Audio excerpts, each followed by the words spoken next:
Tonight at 10, Boris Johnson is called upon once again to withdraw a false accusation he made against Keir Starmer. Traitor! It follows tonight's incident at Westminster when Sir Keir was harassed by a group of protesters, some of them shouting the name Jimmy Savile. That was taken to be a reference to the accusation made last week by Boris Johnson in the Commons that Sir Keir had failed to prosecute Savile for sex offences. We'll have the latest on calls from Mr Johnson to make a full withdrawal of those remarks. Also tonight, in Moscow, East meets West as Russia and France discuss ways of defusing the military crisis brewing in Ukraine. Ministers delay announcing their plans to tackle record NHS waiting lists in England. Defeat for Team GB in the curling mixed doubles pair. And coming up in the sport on the BBC News Channel. There's a new man at the helm. Paul Collingwood has been appointed as England's interim men's head coach for the upcoming series with the West Indies.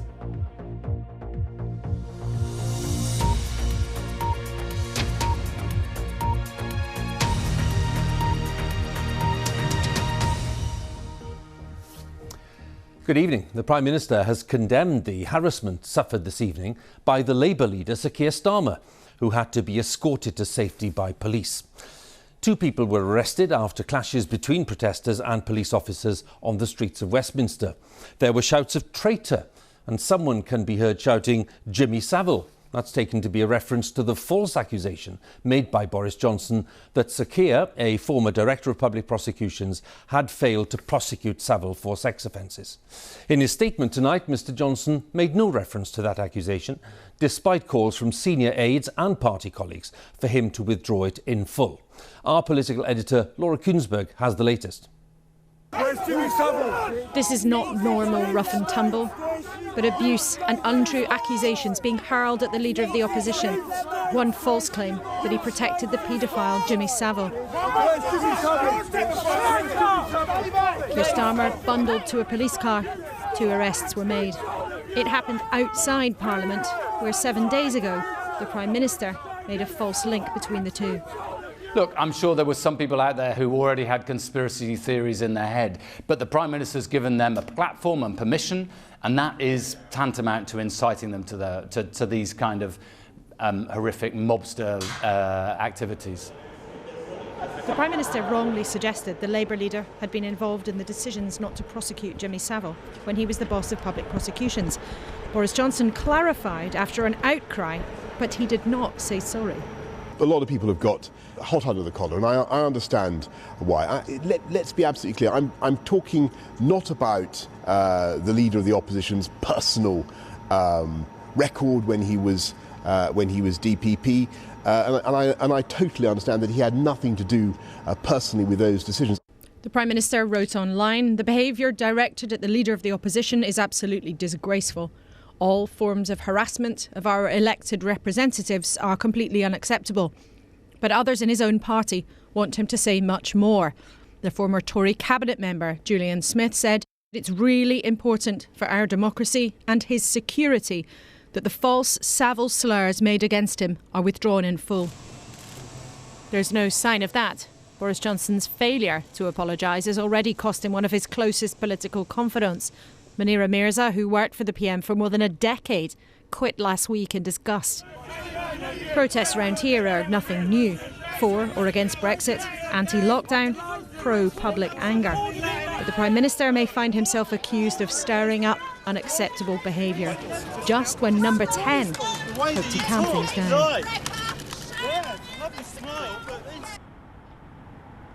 And in one sense, it is an ugly reminder, Huw, of the kind of abuse that politicians encounter around these parts these days, from small but very angry bands of protesters about all sorts of different issues.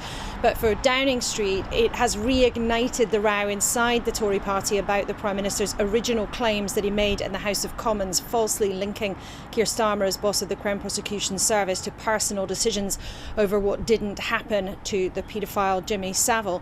Now, the Prime Minister did did retract those remarks, but there are Conservatives who are unhappy about the fact that he made those claims in the first place, unhappy that he has not withdrawn them fully, who still want him to apologise.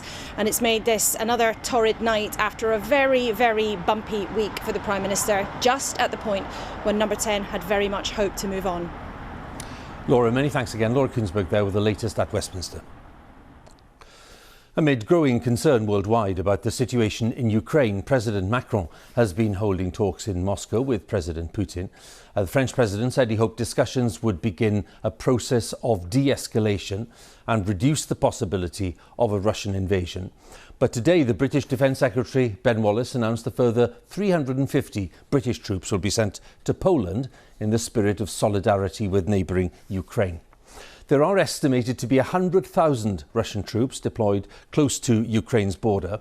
Moscow denies that it's planning to invade, but it's warned repeatedly that if Ukraine is allowed to join NATO, that's the military alliance dominated by the US, it will pose a real threat to Russian security.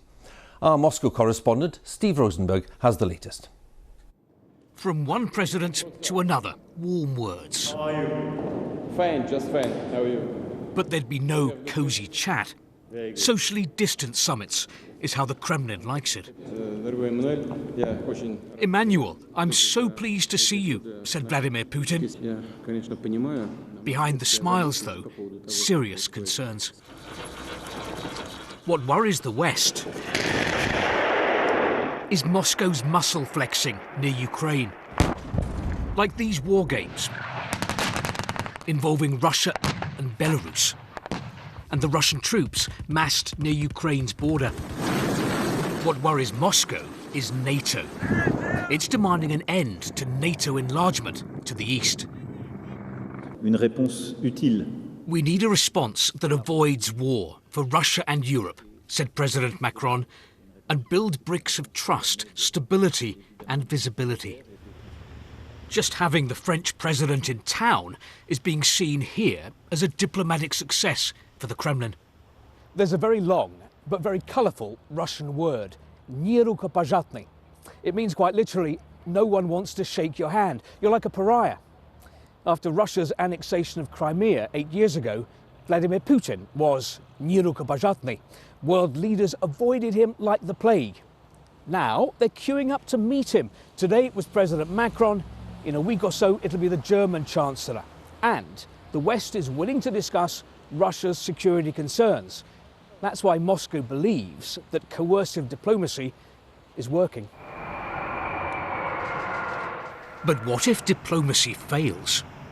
America has sent these troops to Poland to protect NATO's eastern flank in case of a Russian military escalation in Ukraine. And to signal transatlantic solidarity, Germany's Chancellor Olaf Scholz flew to Washington for talks on the crisis with President Biden. If Russia makes a choice to further invade Ukraine, we are jointly ready and all of NATO is ready. Moscow insists that it is the victim here, that Russia is a besieged fortress, threatened by America, by NATO, by a Ukraine hostile to Moscow. What the West is struggling to work out is, if diplomacy ends, what will Russia do next? Steve Rosenberg, BBC News, Moscow. Well, let's go live to Washington and talk to our North America editor, Sarah Smith, who's at the White House. These two sets of high-level talks today, Sarah, do you detect that they're giving any hope for a de-escalation? Well, there is still talk of a search for a diplomatic solution to this crisis, but President Biden today was very much warning Vladimir Putin of what the consequences would be of taking any military action against Ukraine, saying it would be a giant mistake and would provoke the most severe economic sanctions ever imposed, including the stopping of Nord Stream 2, a major gas pipeline between Russia and Germany. And as he was standing beside the German Chancellor, he wanted to stress that there would be a united Western response. It was rather surprising in that press conference to hear the president advising US citizens in Ukraine to leave because he said he wouldn't want to see them getting caught in the crossfire.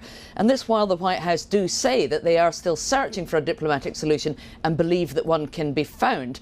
There are many warnings here of just how dire the consequences could be if Russia does take military action, but asked at the very end of the press conference if there was still an off-ramp for Vladimir Putin. In other words, if a diplomatic solution could be found, President Biden said very emphatically the answer to that is yes. Sarah, many thanks again. Sarah Smith, our North America editor at the White House. Boris Johnson says that the NHS will be set what he calls tough new targets to tackle the record waiting lists in England. Ministers had been due to announce plans today to deal with the backlog, but that's been delayed until probably later this week. More than 6 million patients are currently waiting for non-urgent operations and procedures. Our health editor Huw has the latest. Politics and health, a difficult mix. The NHS has the daunting task of tackling the backlog of operations which built up during the pandemic. A plan for England was to be published today, but it was delayed because of a reported intervention by the Treasury. It's depressing news for Annie. She's already been waiting more than 2 years for a knee operation, and she's desperate for any action which might help her local hospital make inroads into the waiting list. I'm totally reliant on the NHS. There is no other answer but to sit and wait, and it's very frustrating. My quality of life has been affected quite a lot because I'm very limited in what I can do. So is the delay because of a split between Prime Minister and Chancellor. They were out together today on a hospital visit, with Boris Johnson saying the NHS plan would be published soon. I think that what we're doing is working together across the whole of government to fix the COVID backlogs, which, believe me, is a massive priority for us, for everybody in the country. The Labour leader said a plan to deal with the backlog was essential. The government said it was going to come up with a plan, and now it hasn't. And I think it's yet more evidence that the chaos and incompetence of particularly the last 3 or 4 months, where everybody's been embroiled in allegations about Partygate, there's a price for that. There are now a record 6 million on waiting lists for non-urgent operations and procedures. The overall number of patients in England waiting for hospital treatment was rising before the pandemic. Then COVID struck and there were fewer referrals, so the number fell back. Then came a sharp increase. The area in yellow shows those waiting more than the target 18 weeks and up to a year, and red more than a year. Both are up considerably on pre-pandemic levels. It's absolutely critical to get the plan out there. Trust leaders are ready to plough on with cutting those waiting lists, and it's deeply frustrating when they've been waiting for some time to know what the priorities and targets are. Hospitals like the Queen Elizabeth in Birmingham have opened new wards so more operations can be done. There's a network of treatment centres in Scotland, and the Welsh Government says a plan will be published in April. Across the UK, the backlog is seen as a key priority. Huw, BBC News. GCSE and A-level exams will return this summer in England, Wales and Northern Ireland after 2 years of relying on teacher assessments, which gave students record high grades. The return to exams is to be managed carefully, according to ministers, to avoid any sudden changes as exam standards are reimposed. And today, England followed the rest of the UK in giving pupils more details of the likely topics in this year's exams. Our education correspondent, Elaine Dunkley, has more details. It's the return of traditional exams for pupils across the UK. But here at Wells High School in Sheffield, it's far from a return to the normal school day. We've got a number of teachers that have got COVID and are isolating. To offset the disruption, the exam regulator Ofqual says there'll be a generous approach to grading this year, a decision welcomed by this head teacher. I think it's entirely appropriate that grading is more generous this year. Students have been through an awful lot over the last 2 years, and to move straight back to 2019 boundaries would have been harsh on them, particularly with the amount of variability we've seen in students' attendance, with staff attendance, and with what people have been able to follow in the specifications that they've been following. The government wants to get results back to the level they were at before the pandemic. Better than we thought it would be, it's a lot better than we thought, more positive. 2 years of teacher-assessed grades has led to a record number of top marks. We've been given a list about what's going to be actually on the exam. Today, teachers and pupils were given information about content, text and topics from exam boards to help them revise without providing exact questions. I'm feeling quite confident going into the real exam period. Our last official exams were Year 6 SAT. In English, we've only really had help in 2 of the topics that we do study. Don't feel as if some of the information provided has helped to settle nerves as such. 5, 5, 9. Max wants a chance to prove himself. We've had a few sets of mocks, haven't we? The first one, that was quite hard, but the second one was a lot easier than the first after that first practice run. I'm feeling more prepared for my real GCSE now. But the last few years of disruption have left him with doubts. Personally, I think I'd prefer teacher-assessed grades, so I wouldn't have to go through the stress of all the exams. But the exams could give me a better chance of excelling above what I think I could do. As well as advance information and more generous grading, this year's exam timetable will be more spread out than in previous years to avoid pupils missing numerous assessments if they get COVID. With just 15 weeks to go, it's time for pupils to get their heads down for serious revision. So P has got a low light intensity. But with schools experiencing different levels of disruption, there are questions over how fair this year's exams will be. Elaine Dunkley, BBC News in Sheffield. The United Kingdom and the Republic of Ireland have dropped their plan for a joint bid to host the 2030 World Cup, and instead will focus on a plan to host the Euros in 2028. The footballing bodies involved said there were too many areas of uncertainty to continue with the World Cup proposal, but they were confident of putting together a highly competitive bid for the Euros. Our sports editor Dan Rowan has the story. It's known for passionate fans, great stadia and top players. But today, UK and Irish football abandoned hopes for a joint bid to host the 2030 World Cup. More than half a century after Wembley staged the event, the 5 football associations confirmed that after a feasibility study, they would focus on the sport's second biggest international tournament instead. Hosting a UEFA Euro offers a similar return on investment, carrying a far lower delivery cost and the potential of the benefits being realised sooner, they said. We believe the UK and the Republic of Ireland can offer UEFA and European football something special in 2028. We work very closely with Scotland, Northern Ireland, Republic of Ireland and England, of course. Clearly England is an economic power with the amount of infrastructure and stadiums they have. But I can assure you that the discussions are very collegiate. There's a great energy between the 5 national associations. It's brilliant. We English love football. Just imagine what we could achieve together. The FA's campaign to bring the World Cup to England in 2018 ended in humiliation. And today, one of the ambassadors for that bid told me they were right to be cautious. The infighting between UEFA and FIFA is a height that we've not seen before.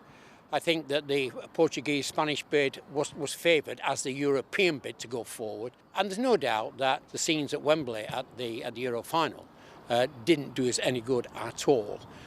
So I think on those 3 reasons, it would have been very difficult for us to make a bid. Wembley hosted 8 matches at last year's Euros, including the final, but it was marred by crowd trouble, and some think any World Cup bid was always doomed. Well, it's good to have ambition, but not to have pipe dreams. And I really do think that it was a complete waste of money in order to have done this feasibility study. They could have done it in about 20 seconds, and they were told there was no hope. With impressive club grounds as well as national stadia to choose from, the British government had given financial backing to the idea of a joint World Cup bid. But today said it accepted that this wasn't the moment to proceed. It said it hoped to confirm support for a Euros bid in the coming weeks. We know that we have the infrastructure here, we have the IT capacity, we have the transport, we have everything really needed for a country to host. With England and Scotland staging Euros games last summer, the 5 nations bid is set to be the favourite when UEFA makes its decision next year. For those dreaming of a home World Cup, however, the wait goes on. Dan Rowan, BBC News. A man who was paralysed for 5 years has been able to walk again thanks to an electrical implant developed by Swiss scientists. The device enables him to stand and walk slowly by sending electrical signals to his legs. It's the first time that anyone who suffered a complete cut to the spinal cord has been able to walk again. Our science correspondent, Huw Edwards, reports now from Lausanne. Michel Rocati was paralysed after a motorbike accident 5 years ago. His spinal cord was completely severed and he has no feeling in his legs. But he can now walk while using a frame because of an electrical implant that's been surgically inserted on his spine. Using a remote control, he sends signals to his leg muscles, which enables him to walk. It's the first time that someone this injured has been able to do this. Michel, I can't believe that you were paralysed once. I know it's very close to before the accident, yes. I stand up, I walk where I want, alone. I can do the stairs. It just got stimulated. David MZ is another patient helping scientists with their research. It looks like it works. Which has been published in Nature Medicine. They don't use the technology to help them walk in their everyday lives. Instead, they use it to practice walking, which exercises their muscles. This is not the cure for spinal cord injury, but it is a critical step to improve people's quality of life. We are going to empower them with the ability to stand, maybe to make some step. It is not enough. It's not a cure, but it is a significant improvement, I believe, for the future. David and Michel strolled together on the banks of Lake Geneva. So far, 9 people have been successfully treated with the implant. David was one of the first people to have the implant. Michel is the latest. Both of them say that it's transformed their lives, and the hope is that the treatment could benefit many more people. Ready, set, go! At his home in Zurich, David races with his 1-year-old daughter, Zoe. When David had his accident 12 years ago, he was just 22. Ah, you're too fast, Zoe, wait for me! He was paralysed, unable to walk and unable to have a child. Regular walking with the implant has improved his health to such an extent that he was able to father a child last year. It was great fun. It's the first time I've been walking with her in that way. She with a baby walker, I with my walker. She can beat you. She can, and she even beats me without the walker, so it's a bit embarrassing. Hey, David. Hey, guys. Good to see you, man. Good to see you. How are you doing? I'm fine, how are you? Please. The technology has helped David and Michel do more in their lives. How are you doing, man? But it costs more than £100,000 for the first 2 years, and it'll need more improvements and clinical trials over several years before it can move out of the lab into the clinic. Cheers. But it is a new way forward for researchers. Huw Edwards, BBC News, Lausanne. A state of emergency has been declared in the Canadian capital, Ottawa, following over a week of protests by truckers against COVID restrictions. The city centre has been brought to a standstill with vehicles and tents blocking the roads. The mayor of Ottawa said the situation was completely out of control, with demonstrators outnumbering police and posing a threat to the safety of residents. Now, the rallies were caused by the introduction last month of a new rule that all truckers needed to be vaccinated to cross the US-Canada border. But they widened into broader challenges to other COVID restrictions. Our correspondent Jessica Murphy sent this report. They were told to get their jab or get into quarantine, and this was the response. Most Canadian truck drivers crossing the border into the United States regularly have already been vaccinated, but those who haven't are adamant they won't ever be. And their cause has fed into larger concerns over COVID-19 restrictions in Canada, with thousands of supporters joining the truckers over the last 2 weekends. The chaos has prompted the city's mayor to declare a state of emergency. We have a serious emergency where we have to put all options on the table, and that may include some violence. We want to minimize that, but at the end of the day, if the people are not going to leave, they're going to have to be forced to leave. But that warning hasn't stopped the nearly 500 trucks from continuing their protest. It's important for me to come down here to fight for my freedoms. I don't want to be told what to do, to get injections if I don't want an injection, to wear a mask if I don't want to wear a mask. I don't want people telling me what to do. Some of the businesses here downtown have closed down. Others say they've lost foot traffic. You can see behind me, though, there are trucks there going back blocks. There are barbecues, even bonfires. It's clear that they plan to stay here for the long haul.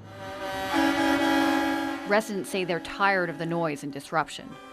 Today, a judge granted a 10-day injunction seeking to stop the truckers from honking their horns. I don't want them here. They have no right to be here. They've done their protests and they should have been sent home a long time ago.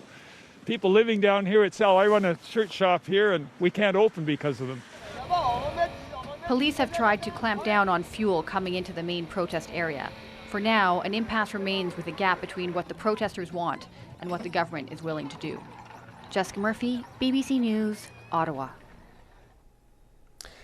Day 3 of the Winter Olympics in Beijing, and there was disappointment for Team GB's curling mixed doubles pair when they were narrowly beaten in a tough semi-final against Norway. Jen Dodds and Bruce Mert lost 6-5, ending their hopes of a gold or silver medal. With more on that and the rest of the day's Olympic action, here's Laura Scott. Their faces said it all as they watched their hopes of a guaranteed Olympic medal slide away. The final lost, while Norway's husband and wife team celebrated. It's going to be tough to get over, but we have to come out tomorrow because, you know, Jen said it, there's still a medal up for grabs and we both are hungry for it. Mill, the 17-year-old from Aberdeen, showed her mettle, securing 7th place and a spot in the ski big air final. The weather here in Yenching meant a day's delay to the men's downhill, the blue ribboned event of the Winter Olympics. But as the wind speeds dropped, the world's fastest skiers could finally get underway. Beat Voits had won pretty much everything in skiing, except Olympic gold, blitzing his way down at more than 80 miles an hour, hurtling himself towards the line. The Swiss speed merchant got his hands on the title he so craved. Time for two athletes at different stages of their careers to do something no women have ever done before at an Olympic at 5 separate games. And 15-year-old figure skating prodigy not once but twice. Laura Scott, BBC News, Beijing. And that's it from us at BBC News at 10. Now on BBC One, it's time for the news where you are. Have a good night.